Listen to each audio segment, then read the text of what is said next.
Halo teman-teman, selamat datang di channel YouTube kita. Kami dari kelompok 3 yang beranggotakan Anissa Mayang, Ahmad Alia, Anggita Windy, Devi Wahyu, Muhammad Faiz, dan Fania. Pada kesempatan kali ini kita akan mempresentasikan mengenai materi kebijakan fiskal Indonesia terdiri dari neraca APBN dan kebijakan fiskal. Selamat menyimak teman-teman. Baik, langsung saja. Anggaran pendapatan dan belanja negara atau yang sering disebut APBN ini merupakan rencana keuangan tahunan pemerintah yang sudah disetujui oleh DPR. APBN ini berisi daftar sistematis dan terperinci dan membuat rencana penerimaan dan pengeluaran negara selama 1 tahun anggaran. Peraturan tentang APBN sudah ditetapkan dalam undang-undang. Kemudian terdapat struktur APBN yang terdiri dari yang pertama, pendapatan negara dan hibah yang berupa pajak, penerimaan negara bukan pajak atau PNBP dan hibah. Yang kedua, ada belanja negara yang terdiri dari belanja pemerintah pusat dan transfer ke daerah. Yang ketiga, ada keseimbangan primer. Di sini diperoleh dari selisih dari total pendapatan negara dikurangi dengan belanja negara di luar pembayaran bunga utang. Lalu yang keempat ada surplus atau defisit anggaran.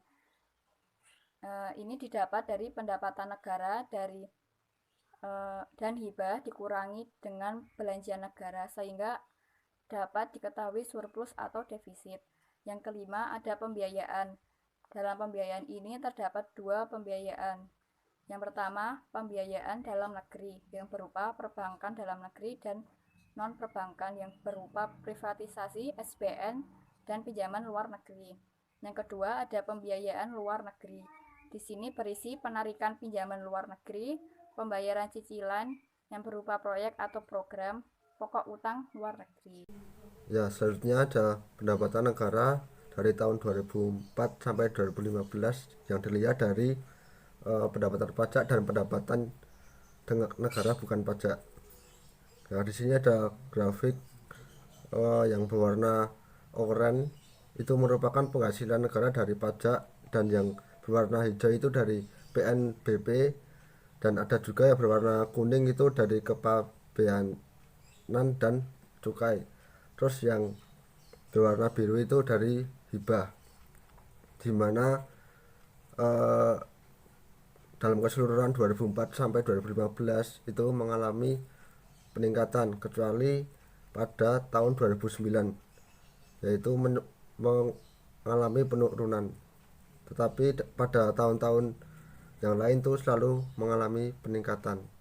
Ya, di sini juga ada perkembangan subsidi tahun 2004 sampai 2015, di mana grafik yang berwarna oranye itu merupakan subsidi energi dan yang berwarna hijau itu merupakan subsidi non energi.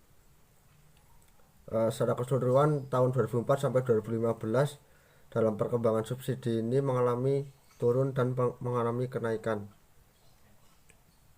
di mana subsidi dari tahun 2004 sampai 2015 yang merupakan perkembangan terbesar adalah pada 2015, yaitu 414,7 triliun, dan paling kecil adalah pada tahun 2004 yaitu 91,5 triliun. Nah, kita lanjut lagi ya. Nah, di sini kita akan membahas mengenai pembiayaan dan fungsi APBN itu sendiri. Nah, di sini pembiayaan itu dibagi menjadi dua, yaitu pembiayaan dalam negeri dan pembiayaan di luar negeri. Nah, besaran pembiayaan itu dipengaruhi oleh beberapa faktor.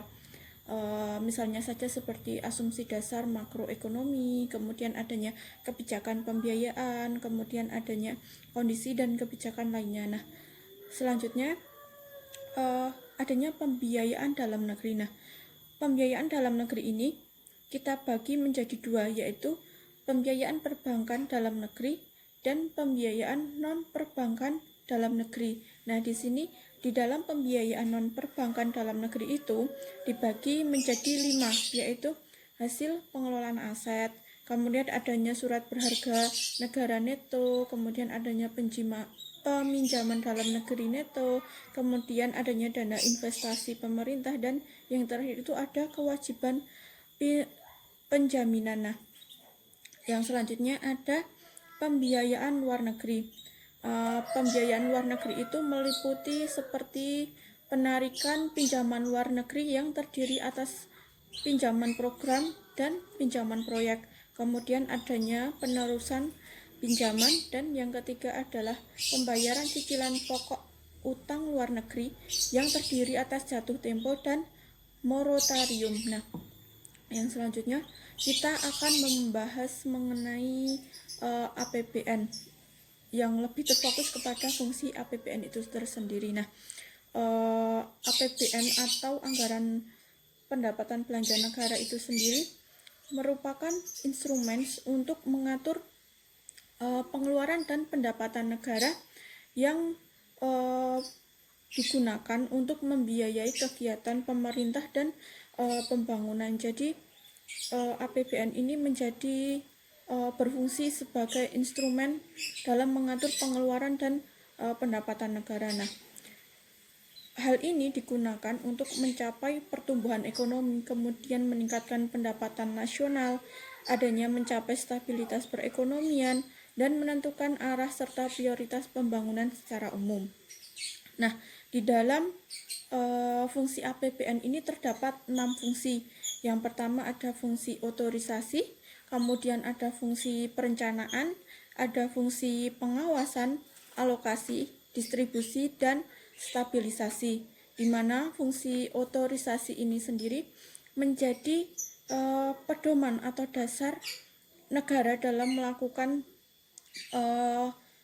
pendapatan dan belanja negara pada tahun yang disesuaikan tersebut. Jadi otorisasi ini menjadi pedoman bagi negara untuk melakukan pendapatan dan belanja negara. Kemudian ada fungsi perencanaan. Kita tahu sendiri bagaimana pengertian perencanaan itu sendiri sebagai pedoman kita untuk melakukan suatu kegiatan, sehingga kegiatan-kegiatan yang kita lakukan itu dapat berjalan dengan lancar sesuai dengan perencanaan awal yang telah ditentukan. Tidak lain dengan adanya fungsi APBN sebagai perencanaan. Jadi di sini fungsinya itu sebagai pedoman bagi negara untuk merencanakan kegiatan pada tahun tersebut. Nah, bila suatu pembelanjaan telah direncanakan sebelumnya, maka negara itu dapat membuat rencana-rencana untuk mendukung pembelanjaan tersebut. Jadi dengan adanya perencanaan akan memperlancar kegiatan yang akan dilakukan pada kedepannya, begitu. Kemudian yang selanjutnya ada fungsi pengawasan. Nah, pengawasan ini sendiri sebagai controlling, bagaimana perencanaan itu sudah berjalan lancar atau belum. Kemudian di sini sebagai anggaran negara itu harus menjadi pedoman untuk menilai apakah kegiatan penyelenggaraan pemerintah itu sudah sesuai dengan ketentuan yang telah berlaku, sehingga dapat dipertanggungjawabkan kepada rakyat, begitu. Jadi rakyat itu bisa menilai bagaimana proses perencanaan dan kegiatan yang telah direncanakan itu bisa terselesaikan dengan baik. Inilah fungsi pengawasan di dalam APBN ini. Kemudian ada fungsi alokasi. Nah, alokasi ini sendiri berarti bahwa anggaran negara itu harus diarahkan untuk mengurangi pengangguran dan pemborosan sumber daya serta meningkatkan efisiensi dan efektivitas perekonomian. Nah, yang selanjutnya ada fungsi distribusi. Nah, fungsi distribusi ini berarti bahwa kebijakan anggaran itu harus memperhatikan rasa keadilan dan kepatutan. Jadi dalam fungsi distribusi ini, anggaran-anggaran yang telah ditetapkan itu harus disesuaikan dan harus dijalankan sesuai dengan perencanaan yang ada, sehingga dapat terrealisasi secara adil dan berdasarkan pada asas kepatutan yang telah disebutkan dalam fungsi distribusi itu sendiri. Nah, yang terakhir adalah fungsi stabilisasi. Nah, di sini stabilisasi ini memiliki makna bahwa anggaran pemerintah ini menjadi alat kontrasepsi, pemelihara, dan mengupayakan keseimbangan fundamental perekonomian. Jadi semuanya bisa dilakukan dengan stabil. Mungkin begitu, akan dilanjutkan oleh teman saya. Yang selanjutnya yaitu data APBN dan APBNP tahun 2008 sampai dengan 2019. APBN atau Anggaran Pendapatan dan Belanja Negara, sementara APBNP adalah APBN perubahan ketika APBN yang disusun itu sudah tidak relevan atau sudah tidak sesuai dengan perkembangan saat ini, sehingga angka-angka yang disusun itu merupakan angka semu. Nah, berikut ini adalah data APBN dan APBNP tahun 2008 sampai dengan tahun 2019. Pada tahun 2008, APBNP untuk pendapatan negara naik menjadi 895 triliun, sementara belanja negara naik menjadi 989,5 triliun dan defisit sebesar 94,5 triliun. Sementara untuk APBN, pendapatan negara naik menjadi 781,4 triliun dari tahun sebelumnya. Kemudian belanja negara naik menjadi 854,7 triliun dan tetap mengalami defisit anggaran sebesar 73,3 triliun. Nah, selanjutnya kita langsung ke tahun 2017. Untuk APBNP tahun 2017, pendapatan negara itu mengalami penurunan dari tahun 2016, yaitu menjadi 1.736,1 triliun. Sementara belanja negara itu mengalami peningkatan menjadi 2.133,3 triliun dan mengalami defisit anggaran sebesar 397,2 triliun. Sementara untuk tahun 2018 APBN negara kita, pendapatan negara itu mengalami peningkatan menjadi 1.894,7 triliun. Sementara belanja negara mengalami peningkatan menjadi 2.220,7 triliun dan defisit anggaran sebesar 325,9 triliun. Nah, untuk tahun 2019, APBN untuk pendapatan negara itu naik menjadi 2.165,1 triliun, sementara belanja negara naik menjadi 2.461,1 triliun dan tetap mengalami defisit anggaran sebesar 296 triliun. Jadi itulah data APBN dan APBNP negara kita pada tahun 2008 sampai dengan 2019. Pada tahun 2008 sampai dengan 2019 ternyata APBN kita mengalami defisit anggaran karena belanja negara itu lebih besar dari pendapatan negara kita. Selanjutnya materi yang selanjutnya akan dijelaskan oleh teman saya. Oke, untuk next slide. Jadi kita akan membahas tentang kebijakan fiskal itu sendiri. Jadi kebijakan fiskal itu artinya segala sesuatu yang berhubungan dengan pendapatan dan pengeluaran dari suatu negara. Jadi ya yang dibahas di APBN tadi.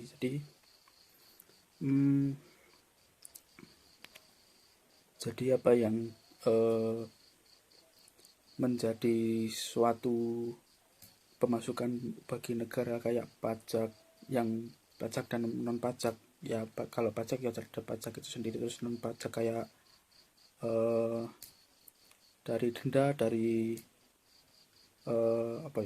hibah misalnya, terus retribusi, terus berhubungan lagi sama dengan pengeluaran, jadi belanja negara. Jadi pajak yang udah didapat itu pendapatan yang udah didapat itu nanti dimanfaatkan oleh pemerintah untuk apa aja demi kemajuan bangsa gitu. Terus tujuannya sendiri itu apa sih sebenarnya? Jadi tujuannya itu dari slide itu dijelaskan untuk menjaga kestabilan ekonomi nasional. Jadi biar nggak ada hyperinflasi, deflasi gitu. Terus selanjutnya mendorong pertumbuhan ekonomi, terus bisa juga untuk mendorong laju investasi, terus tentunya keadilan sosial, jadi pemerataan pendapatan gitu. Jadi biar semuanya kaya semuanya nggak ada yang miskin, jadi nek sama-sama kaya ya kaya semua, jadi gitu.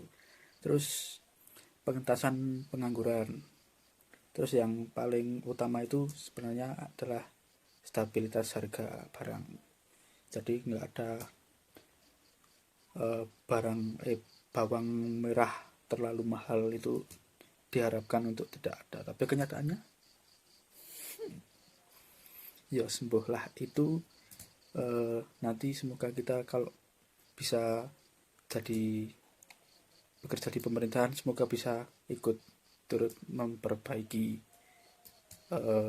sistem di perekonomian negara kita, amin. Gitu aja, next slide. Yang selanjutnya adalah komponen penyusun kebijakan fiskal. Yang pertama adalah pendapatan negara atau pajak sebagai penyusun komponen kebijakan fiskal. Yang kedua, pengeluaran negara atau APBN yang merupakan kumpulan berbagai pengeluaran negara. Yang selanjutnya, macam-macam kebijakan fiskal. Kebijakan fiskal berdasarkan teori terbagi menjadi 3. Yang pertama adalah kebijakan fungsional, yang kedua adalah kebijakan disengaja, yang ketiga adalah kebijakan tidak disengaja. Lalu, berdasarkan jumlah penerimaan dan pengeluaran, kebijakan fiskal terbagi menjadi 4. Yang pertama, kebijakan fiskal seimbang, yang kedua, kebijakan fiskal surplus, yang ketiga, kebijakan fiskal defisit, yang keempat, kebijakan fiskal dinamis. Sekian pemaparan materi dari kita. Terima kasih buat teman-teman yang sudah menyimak sampai akhir. Semoga bermanfaat dan jangan lupa subscribe, like, komen, dan share.